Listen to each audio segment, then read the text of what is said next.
Ողջույն, Anti-Fake զրույց հաղորդման տարվա ամփոփումների շրջանակներում հյուրընկալել եմ թուրքագետ Ռուբեն Մելքոնյանին, պարոն Մելքոնյան, շնորհակալ եմ հրավերը ընդունելու համար։ Անցնող տարում, պարոն Մելքոնյան, Թուրքիայում հետաքրքիր իրադարձություններ տեղի ունեցան, հատկապես ներքաղաքական ճակատում, Թուրքիայում նախագահական ընտրություններ էին։ Արտաքին քաղաքական ոլորտում Թուրքիան ակտիվ էր Հարավային Կովկասում, Թուրքիան ակտիվ էր բնականաբար նաև Սիրիայում, Թուրքիան ակտիվ է նաև բնականաբար մերձավոր-արևելյան այլ կոնֆլիկտներում, հատկապես Իսրայել-Համաս հակամարտության շրջանակներում։ Ինչպիսի տարի էր 2023 թվականը Թուրքիայի համար։ Ես կարծում եմ Թուրքիայի համար 3 առումով շատ կարևոր տարի էր, եւ ասում Թուրքիայի համար նկատի ունեմ Թուրքիա պետությունը, որը բնականաբար հետաքրքրում է նաև մեզ, որպես մեր ճշնամի պետություն, մի պետություն, որի հետ մենք տարատեսակ խնդիրներ ունենք եւ կարծես թե ինչ որ գործընթացներ կան, որոնք արագացել են եւ որոնք վերաբերում են հայ-թուրքական այսպես կոչված կարգավորմանը։ Որոնք նաև չեն երևում։ Ենթադրաբար, այո, ենթադրաբար չեն երևում, բայց երևում է Թուրքիայի հաստատակամությունը չնահանջել իր կարևոր սկզբունքներից, որոնք ուղիղ հակոտնյա են Հայաստանի շահերին։ Եվ այս պարագայում Թուրքիայի հետ ակտիվ բանակցությունները, ես կարծում եմ բավական լուրջ վտանգներ են իրենց մեջ պարունակում։ Տեսեք, առաջինը, որ այս տարի Թուրքիայի համար սիմվոլիկ առումով կարևոր էր, քանի որ հանրապետության հիմնադրման 100 տարին էր։ 1923 թվականին հիմնադրված հանրապետությունը փաստորեն այս 100 տարիների ընթացքում բարձրացրել է եւ իր ուրեմն դերակատարումը աշխարհում եւ տարածաշրջանում եւ կարելի է ասել որոշակիորեն այսպես հավակնում է աշխարհի կարևոր պետությունների շարքում իր հաստատուն տեղը զբաղեցնել։ Երկրորդը, որ Թուրքիայում նախագահական եւ խորհրդարանական ընտրություններ էին, այսինքն սպասվում էր կամ իշխանության վերարտադրում կամ արկածներ կային, որ կարող էին լինել ջորցնցումներ, փոփոխություններ եւ այլն, բայց իշխանությունը կարող ենք ասել բավական հաստատուն վերարտադրվեց եւ Էրդողանը եւ իր թիմը եւս մեկ անգամ ուրեմն ստանձնեցին երկրի ղեկավարման ղեկը սահմանելով քաղաքական ռեկորդ, որովհետեւ Էրդողանի ուժը եւ Էրդողանը անձամբ երկիրը ղեկավարում են սկսած 2002 թվականից, սա իրոք ռեկորդ է անցնող 21 փաստորեն տարվա ընթացքում հաղթել բոլոր հնարավոր ընտրություններ, քաղաքապետի, նախագահի, խորհրդարանական, սահմանադրական ուրեմն փոփոխությունների հանրաքվե եւ այլն եւ այլն։ Եվ երրորդը, ես կարծում եմ ամենակարևորը, սա մի տարի էր Թուրքիայի համար, որը պետք է ամրագրեր, թե Թուրքիան 100 տարի առաջվա քեմալական Թուրքիան է, թե արդեն էրդողանական Թուրքիան է։ Կարծես թե երկրորդն է։ Այո, իրեն բնորոշ որոշ առանձնահատկություններով եւ դա ամրագրվեց այսօրվա Թուրքիան արդեն կարող ենք ասել էրդողանական ձեռագիրը իր վրա շատ զգալիորեն կրող երկիր է։ Էրդողանական ասելով նկատի չունեմ ոչ միայն անձին, այլև նկատի ունեմ կրոնական ասպեկտը, որ այլևս աշխարհիկ այն հիմնադրված աշխարհիկ հանրապետությունը չի ավելի կրոնական, շեշտադրումներով հանրապետություն է, ագրեսիվ է իր արտաքին քաղաքականության մեջ, տարբեր առումներով։ Այլևս չկա զրո խնդիրներ հարևանների այդ կոնցեպտը։ Այո, զրո խնդիրները ըստ էության չի էլ եղել, դա լոզունգ էր, որը կարծում եմ նենց այդ լոզունգի հիմնադիրը ինքն էլ չէր հավատում, Ահմեդ Դավուտօղլուն, բայց այնուամենայնիվ ամրագրվեց, որ սա արդեն էրդողանական Թուրքիա է եւ գիտեք, մի այսպիսի թուրքագիտական ասեմ կամ ներթուրքական մի կարևոր բանաձև կար, որ Թուրքիայում շատ քաղաքական գործիչներ փորձում էին նմանվել Աթաթուրքին եւ կար այսպիսի մի խնդիր, ով կարող է դառնալ երկրորդ Աթաթուրքը։ Երկրորդ Աթաթուրքի դերին շատերն էին հավակնում, կարծես ոչ ոք էլ չի դարձել, բայց հիմա փոխվել է այսպիսի մի բան։ այսուհետ հավակնելու են երկրորդ Էրդողանը դառնալու, ոչ թե երկրորդ Աթաթուրքը, եւ երբ որ մենք դիտարկում ենք, թե ինչ կարող է լինել Թուրքիայի հետ հետո Էրդողանից հետո, ամենահավանական իրատեսական վարկածն այն է, որ Էրդողանի հիմնադրած այս սկզբունքները, ոճը եւ այլն շարունակելու են երակա լինել եւ հաջորդող ղեկավարները փորձելու են դառնալ երկրորդ Էրդողան, սկսած իր ագրեսիվ ռետորաբանությամբ, վերջացած իր քաղաքական ոճի տարբեր, այսպես ասած, նյուանսներ։ Այնպես որ Թուրքիան իր հաջորդ 100-ամյակը կամ չգիտեմ ինչքան գոյություն կունենա, թևակողում է արդեն որպես ոճային փոփոխություն ստացած եւ Էրդողանի գործունեության կնիքը իր վրա կրող մի երկիր։ Ձեր նշած ավելի կրոնական բնույթի Թուրքիան արդյոք դրա սկիզբը կարելի է համարել նաև 2016 թվականի հայտնի այսպես ասած պուչի եւ դրա հետևանքների ժամանակ այն զանգվածային ձերբակալությունները, երբ որ Թուրքիայում տեղի էին ունենում, հազարավոր մարդիկ ձերբակալվեցին այդ ժամանակաշրջանում եւ այդ ժամանակ արդեն հստակորեն ուրվագծվում էր այդ դեպի պանիսլամիզմի ձգտող Թուրքիան։ Գիտեք, Թուրքիայում սկսած 2002-ից, այսինքն Էրդողանի գալուց հետո, մենք կարող ենք արձանագրել վճռորոշ մի քանի փուլեր, որոնք փոխել են այդ երկրի բնույթը եւ այդ բոլոր փուլերում էլ Էրդողանը եղել է այսպես վաբանկ գնացող քաղաքական գործչի հավատամքի մեջ եւ կարողացել է որոշակի կարևոր տաբուներ կոտրել եւ հաղթանակներ արձանագրել։ 2016-ը թերևս ամենակարևորն էր, որովհետեւ դա բանակի վերջին փորձն էր զինված հեղաշրջում անել եւ կասեցնել Էրդողանի քաղաքական հաղթարշավը, որը նաեւ ենթադրում էր իսլամի դերի բարձրացում։ Դա չստացվեց այդ հեղաշրջումը եւ դրան անմիջապես հաջորդեց նաեւ Թուրքիայում սահմանադրական փոփոխությունները, որով երկիրը խորհրդարանականից վերածվեց սուպեր նախագահական երկրի։ Եվ այսօր Թուրքիայում նախագահը օժտված է ամենամեծ լիազորություններով։ Երկրում չկա վարչապետի պաշտոն, որովհետև նախագահը նաև վարչապետ է։ Այսինքն 2016-ը, դրանից հետո 2017-ը սահմանադրական փոփոխությունները կարևոր փուլեր էին։ Եվ այո, կարող ենք ասել, որ իսլամի կամ քաղաքականության ու հասարակական կյանքում իսլամի դերակատարման բարձր լինելը ամրագրված էր,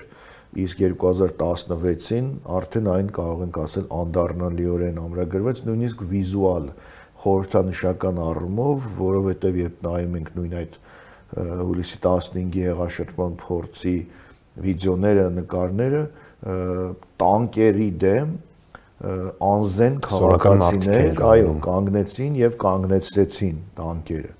Իսկ Թուրքիայում դրանից առաջ 4 անգամ հեղաշրջում է եղել եւ երբ որ տանկերը դուրս են եկել փողոց, քաղաքացիները աշխատել են դուրս չգալ փողոց։ Հիմա տեղի ունեցավ ճիշտ հակառակը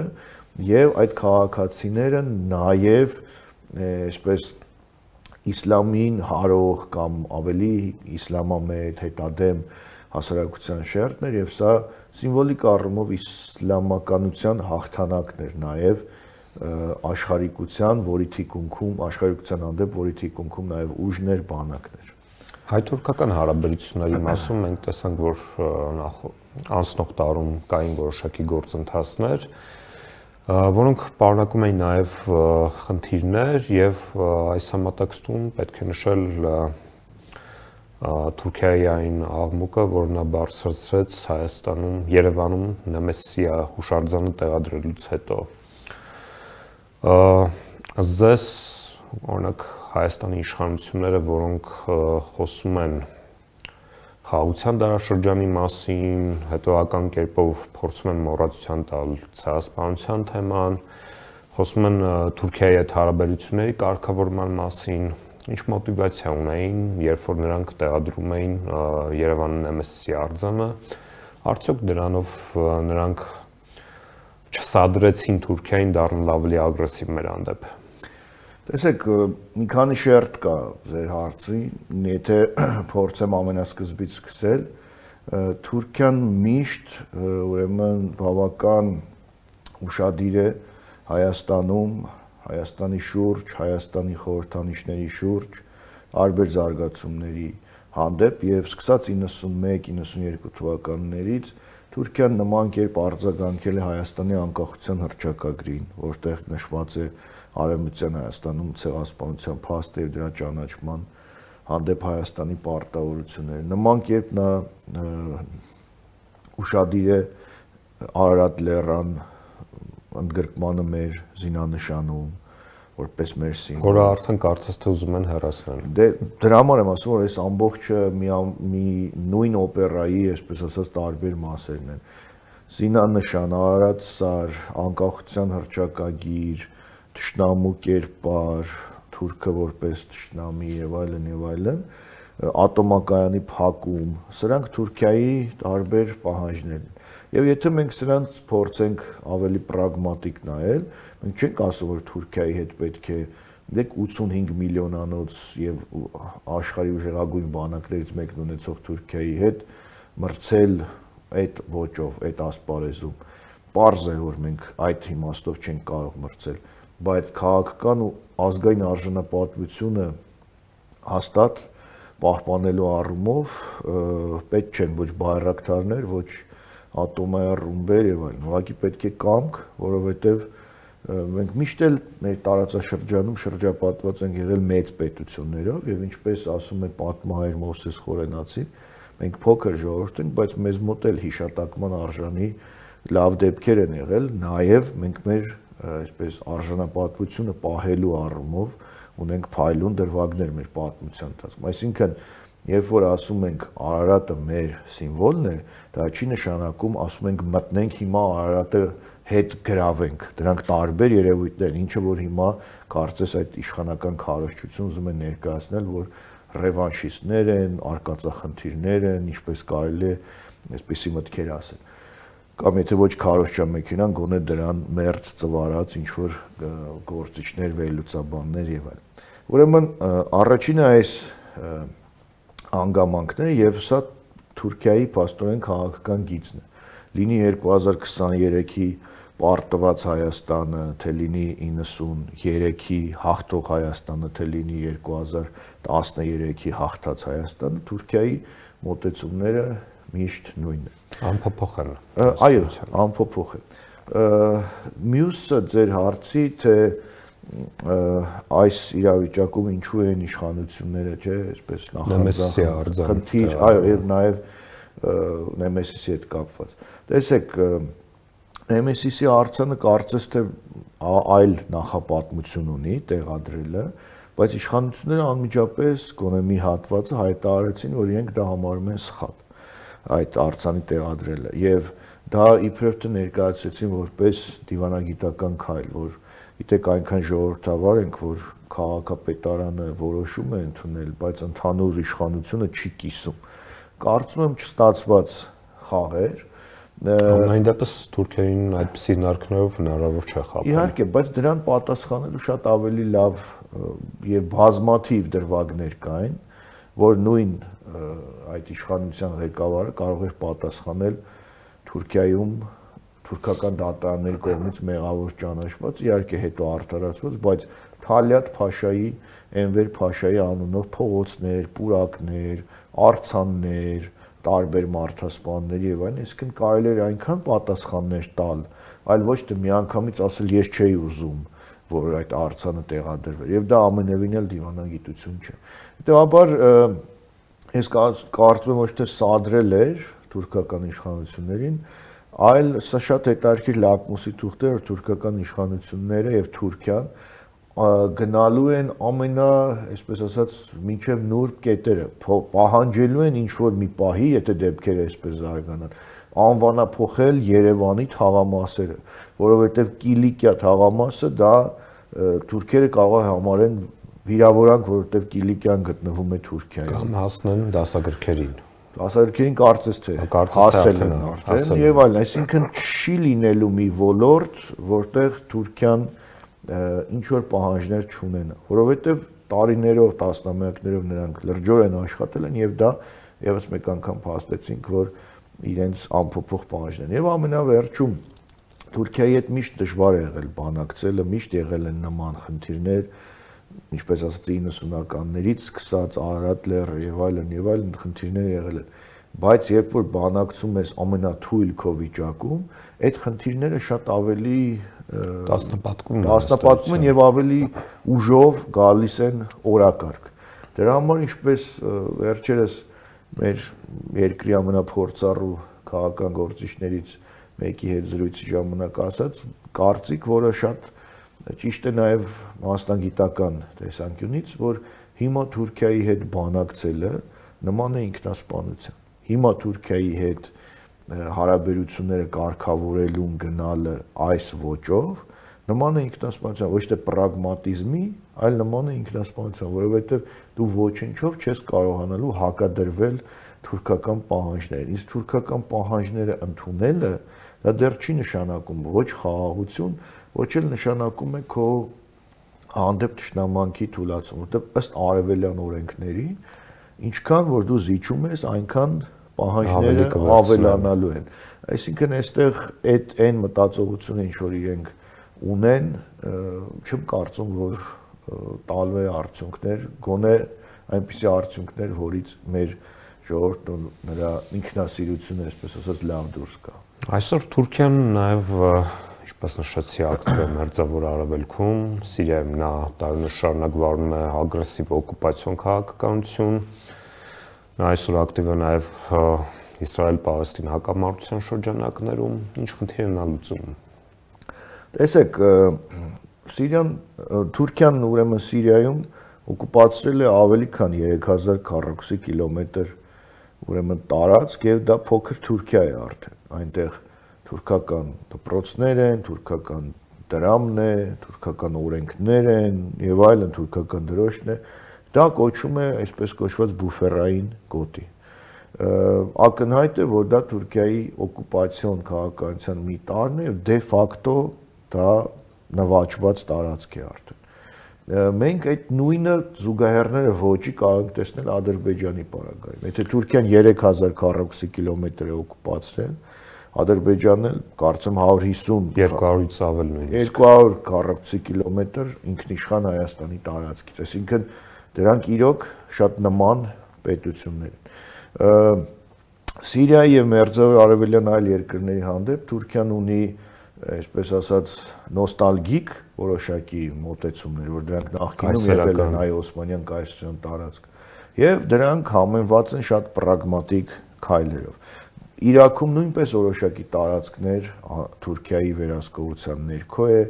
եւ այլն, այսինքն Թուրքիան նաեւ լոկալ խախտում է միջազգային գրված ու չգրված օրենքները եւ բառից բուն իմաստով Թուրքիան օկուպանտ է, օկուպացիոն քաղաքականություն է վարում։ Ինչ վերաբերում է Պաղեստինի եւ Իսրայելի խնդիրներին, տեսեք, այստեղ կա մի կարևոր ոճական առանձնահատկություն։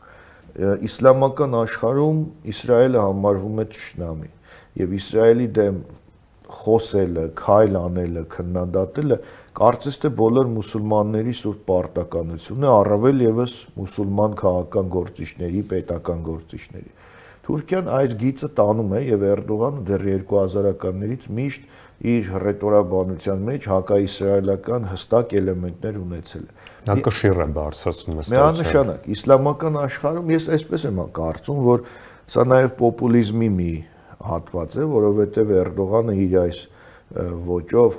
ելույթներով, քայլերով իսլամական աշխարհում ունի շատ մեծ հեղինակություն, որովհետեւ հասարակ արաբը նայում է, ասում է Էրդողանը ասում է, որ Իսրայելը տերորիստական երկիր է, մարդասպաններ են եւ բնականաբար Էրդողանի եւ Թուրքիայի հանդեպ լծվում է ակնածանքով, հարգանքով։ Այս գիծը հիմա էլ է շարունակվում Թուրքիայի մոտ, բայց դրանից բացի նաեւ կա այստեղ ուրիշ հավակնություն, որ Թուրքիան ասում է կոնֆլիկտը այս տարածաշրջանում կարող է լուծվել Թուրքիայի մասնակցությամբ եւ ուղիղ ասում է, որ թուրք խաղաղապահները կարող են կանգնել Իսրայելի եւ Պաղեստինի ինչ որ մի տարածքում եւ միայն այդ պարագայում կոնֆլիկտի լուծում կա, մանավանդ որ Թուրքիան այստեղ ունի իրավունքներ եւ արևելյան երկիր է եւ նախկինում այստեղ ունեցել է մեծ դերակատարում, այնպես որ այս տիպի կոնֆլիկտներում Թուրքիայի մասնակցությունը ոչ թե տարօրինակ է կամ ակտիվությունը, այլ օրինաչափ, հենց նույն ձեր հիշատակած Ահմեդ Դավուտօղլուն իր տեսության մեջ հենց հերքում է որ Թուրքիան չպետք է լինի пассив արտաքին քաղաքականություն վարող, այլ ակտիվ արտաքին քաղաքականություն վարող, նախահարցակ, եւ սա դրա դրսևորումներից մեկն է, ընդ որում Թուրքիան ոչ թե պետք է լինի ինչ որ այլ մի բևեռի, ասենք արևմուտքի ներկայացիչ այստեղ եւ նրա անունից բանակցող, այլ Թուրքիան պետք է լինի հենց ինքը իր կերպարով, իր մոդելով եւ հիմա մենք դրա դրսևորումները տեսնում ենք։ 2023 թվականի Արցախյան վերջին պատերազմից հետո, երբ որ Ադրբեջանը հարձակվեց Արցախի վրա եւ ըստ էության լիովին օկուպացրեց Արցախը, տեղ ունեցավ հայաթափում, էթնիկ զտում, Արցախի ռազմաքաղաքական էլիտայի գերեվարություն, հակադրություն իշխանության, Հայաստանի իշխանության քարոզչության այն բնդումներին, որ Արցախի հարցի լուծումից հետո թշնամական կողմը հնարավոր է այլևս որևէ ճնշումներ չբանեցնի Հայաստանի վրա, մենք տեսնում ենք, որ թուրք-ադրբեջանական տանդեմը ոչ միայն չի հրաժարվել Հայաստանի առջև պահանջներ դնելուց, այլև շարունակում է իր ագրեսիվ ռետորաբանությունը մեր հանդեպ։ Սպասելի էր սա արդյոք։ Միանշանակ սպասելի էր, երկու առումով կարող ենք ասել, տեսեք, նույն այդ թշնամական երկիրը Ադրբեջանը իր պահանջներից չի հրաժարվել անգամ խորհրդային շրջանում, երբ քարոզվում էր այսպես հայ-ադրբեջանական եղբայրություն, քանի սովետական միությունում բոլորը եղբայրական ժողովուրդներ էին այսպես կոչված։ Բայց Արցախում հայեր էին սպանում։ Այո, այսինքն այս անգամ 80-ականներից առաջ։ Իհարկե այդ ատելությունը անգամ այնտեղ հայտնի դեպքեր կան մանկահասակ երեխաների գյուղերում։ Այդ դաժանությունները միշտ եղել է։ Այնպես որ ակնկալել, որ Արցախի օկուպացիայից հետո թշնամական պետությունը դադարեցնելու իր պահանջները, դա ուղղակի ճիշտ չէ, որովհետև այդ թշնամական քաղաքականությունը իրականացնելու համար նրա մոտ ավելի նպաստավոր, այսպես իրավիճակ է ստեղծվել։ Մյուս հանգամանքը, որ ըստ քաղաքականության խաղի կանոնների նախ պետք է ֆիքսենք, որ քաղաքականության մեջ ոչ սեր կա, ոչ ընկերություն կա, ոչ էլ բարի լինելու ինչ-որ մոտիվներ կան, քաղաքականության մեջ կա միշտ սառը հաշվարկ։ Հիմա սառը հաշվարկով թշնամական պետությունները, Ադրբեջանն ու Թուրքիան, տեսնում են, որ կարող են նորանոր զիջումներ կորզել, կարող են նոր իրենց պահանջներին հասնել, իհարկե կարող են, հետևաբար շարունակվելու է դա, այսինքն մտածել, որ գիտեք, կարող է հանկարծ Ադրբեջանը քաղաքականության մեջ բարի լինի եւ չանի ինչ-որ մի բան, կարող է մեկ այլ երկիր Ֆրանսիան շատ սիրի Հայաստանին եւ ստիպի, որ Ադրբեջանը կամ Թուրքիան ինչ-որ մի բան չանեն, չգիտեմ, ինչ-որ մի երկրի ղեկավարի հետ մեկը ընկեր լինի եւ այդ երկրի ղեկավարը իր շահերը թողնի ու զբաղվի այդ իր ընկերոջ պետության շահերով։ Սրանք որևիցե կապ չունեն իրականության հետ։ Հետևաբար Ադրբեջանի այս պահանջները շարունակվելու են, այս ոճը շարունակվելու է եւ ինչքան չդիմադրել, ինչքան զիջել, անընդհատ դրանք այսպես ձնագնդի էֆեկտով ավելանալու են եւ ձեր նախորդ հարցի հետ ուզում եի կապել մի բան, ճիշտ ասած մոռացա, տեսեք Թուրքիայի, մենք տեսնում ենք, որ Թուրքիայի քաղաքական ոճը տեղափոխվում է նաեւ Ադրբեջան եւ եթե նայենք Թուրքիայի արտաքին քաղաքականությանը եւ միտումներին, դա ավելի ագրեսիվ դառնալու միտումներ ունի։ Նաեւ պայմանավորված է նոր արտաքին գործերի նախարար Հական Ֆիդանով, որը նախկինում երկար տարիներ զբաղեցրել է ուժային գաղտնի, այո, հատուկ ծառայության ղեկավարի պաշտոնը եւ հիմա Թուրքիայի արտաքին քաղաքականությունը կարծես միահյուսված է հետախուզությունն ու արտաքին քաղաքականությունը, իդեպ կարծեմ խոսել ենք արտգործնախարարի հենց դոկտորականի թեման է հետախուզության դերը արտաքին քաղաքականության մեջ։ Հետևաբար ագրեսիվացող արտաքին քաղաքականության պարագայում մտածել, որ սա էլ կզիջենք ու հանգիստ կապրենք, չի լինի։ չէ, սա չի նշանակում, որ դու քեզնից անհավասար ավելի ուժեղ մրցակցի հետ պետք է ինքնասպան պատերազմ մղես կամ ինքնասպան պայքար մղես։ Խոսքը Թուրքիայի մասին է, բայց դու նաև պետք է փորձես ինչ-որ ձևով հավասարակշռել եւ այնուամենայնիվ պահել քո ազգային եւ պետական պատիվը, սա ընդ որում պաթոսային խոսքեր չի, շատ կոնկրետ խոսքեր, թե չեմ սխալվում, Ֆրանսիայի թագավորներից Ֆրանցիսկ առաջինը, երբ որ պատերազմում պարտվում է, նույնիսկ գերի է ընկնում, ունի մորը գրած հայտնի նամակ, որ ասում է ամեն ինչ կորած է բացի պատվից։ Այսինքն ամեն ինչ կորցրել է, ինքն էլ գերի է ընկել, բայց պատիվը նրան ոչ ոք չի կարող խլել։ Պատիվ նկատի ունեմ պետության պատիվ, ազգային պատիվ եւ այլն եւ այլն։ Հետեւաբար մենք այս հարցը կարմիր գիծը մենք չպետք է սա որևէ կերպ անցնենք եւ հույս ունենանք, որ դրանով մեր թշնամին մեզ հարգելու է, սիրելու է կամ մեղմ է վերաբերվելու։ Բնականաբար ոչ։ Եթե նրա դիրքերից նայենք, զիջումների պարագայում ինչն է նրանց ստիպելու կանգնել։ Սերը հայ ժողովրդի նկատմամբ, այն սերը, որը տարածված է ադրբեջանական մանկապարտեզներում հայերին մորթելու քարոզի մեջ, այդ սերը ճակերտավ, իհարկե ոչ։ Ամփոփելով ես տամ վերջին հարցը, տեսեք, մենք ունենք ագրեսիվ քաղաքականություն իրականացնող Թուրքիա,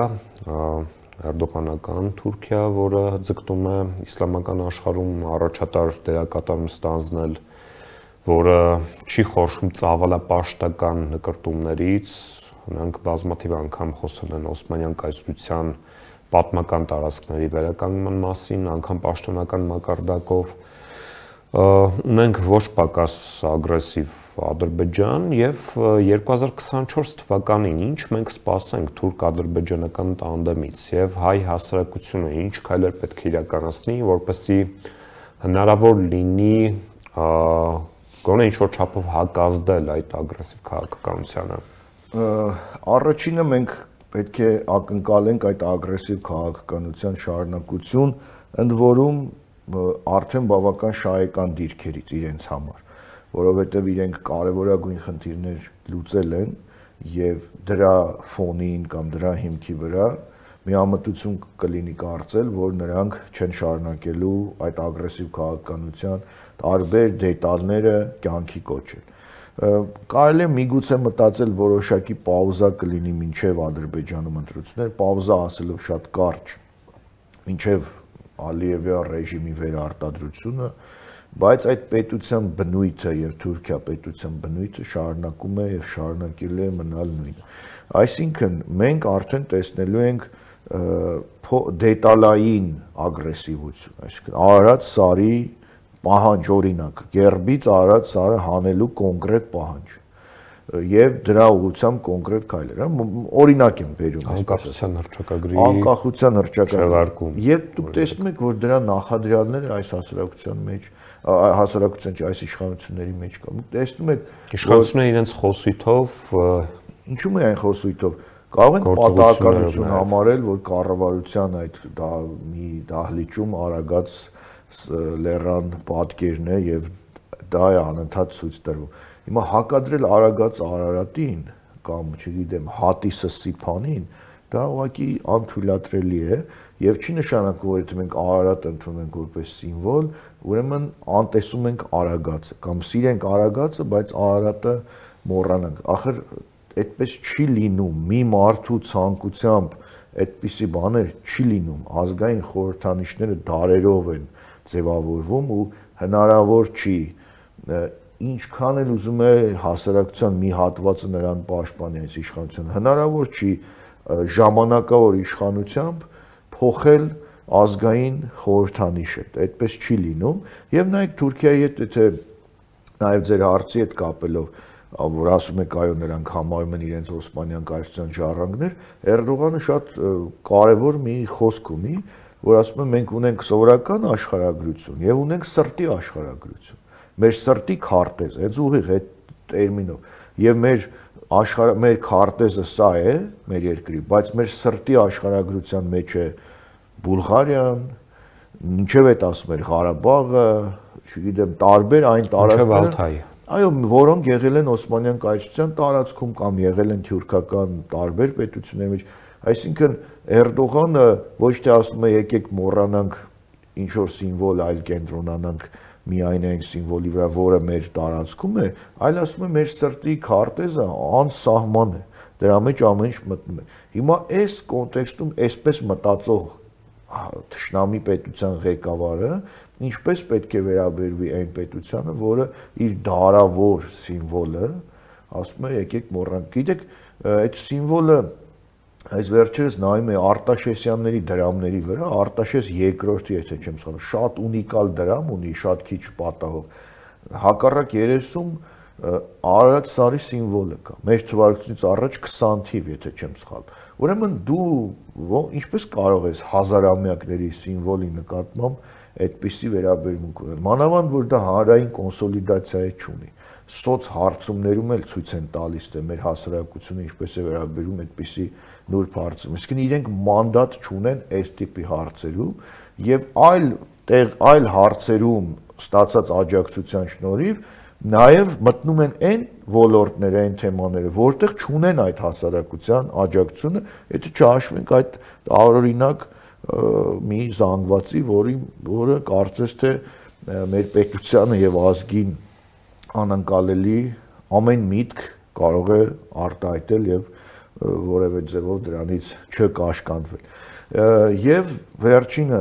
մեր հասարակությանը դուք ասում եք ինչ պետք է անել, կանխել եւ այլն, ես կարծում եմ չեմ ուզենա բացարձակ պաթոսային, այնչ որտեվ ես ինքս հեռու եմ այդ պաթոսայինից,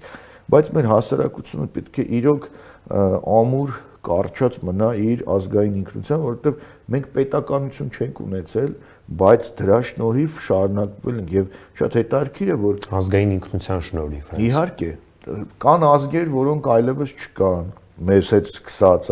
երբ որ հազարամյակներ առաջ մենք սկսեցինք մեր ուղին, ազգեր կային, որոնք մեզնից ավելի ուժեղ էին, հիմա չկան։ Պետություններ կային, որոնք չկան, այո, նույն Ասորեստանը եւ այլն։ Բայց մենք կանք եւ դա նաեւ մեր ազգային ինքնության շնորհիվ, մեր ազգային ինքնությունը կառուցող բաղադրիչների շնորհիվ։ Հիմա ունենք խոցված շատ թուլացած պետականություն, բայց գոնե այդ պետականության պարագայում մեր ազգային ինքնության այդ կարմիր գծերը չպետք է թույլ տանք, որ անցնեն եւ դա կարող է լինել դասագրքերի հարց, խորհրդանիշների հարց, խոսույթի հարց եւ այլն եւ այլն, ես կարծում եմ, որ դրանց հանդեպ պետք է լինել ավելի ու ավելի անզիջում։ Իհարկե այս ամենը կարող է հիմա դա այս ամենը միայն կարող է տեղի ունենալ բավական բարդ պայքարի միջոցով, որտեղ մենք ստիպված ենք պայքարել նաև երկրի ներսում։ Այսինքն խոսույթ կա, որի կրողները այս պայն իշխանության են, որը այս մեր ընկալումներին շատ հաճախ եւ շատ տարերով հակասում է։ Իսկ մենք պետք է այս ամեն ինչը առաջ տանենք ներքին պայքարի նաև շնորհիվ, որովհետեւ դասագիրք են տպագրում, որը մասնագետների մի մեծ խումբ ասում է ճիշտ չէ, բայց քանի որ, ինչպես ասում են, ուժը նրանց ձեռքին է, այս չգիտեմ այդ դասագիրքը գնալու է դպրոցներ դրանով փոր սովորելու են աշակերտներ թե ինչ, պայքար են ամենօրյա եւ իհարկե կարևորագույնը, որ այս ամենը կարող է կյանքի կոչվել ավելի հանգիստ պարագայում, պայմաններում, երբ երկրի ղեկին լինի իշխանություն, որը գոնե այս տիպի կարևոր հարցերում այս տիպի մտածողություն չունենա։ Եվ մենք վերադառնում ենք հարցերի հարցին։ Իսկ հարցերի հարցը այն է, որ այս իշխանության, այս մտածողությամբ իշխանության գոյության պարագայում, իշխանության մնալու պարագայում նկատի ունեմ, այս ընթացքը խիստ օրինաչափ է, որ գնալու է այս հունով։ Հետևաբար, եթե Հայաստան պետությունը եւ մեր ազգային նպատակներն ու իղձերը այլ ճանապարհ ունեն, իսկ ես վստահ եմ, որ ունեն, ապա հարցերի հարցը մնում է դարավոր պատմություն ունեցող հայ ժողովրդին իր մտածողությանն ու իր անցած ուղուն եւ այդ ամենը գիտակցող ավելի հարիր իշխանություն ունենալ։ Սա հարցերի հարցն է։ Շնորհակալ եմ հետաքրքիր զրույցի համար։ Իմ հյուրն էր թուրքագետ Ռուբեն Մելքոնյանը, ձեզ հետ էր Դավիթ Ֆիդանյանը, բաժանորդագրվեք Anti-Fake YouTube-յան ալիքին, կհանդիպենք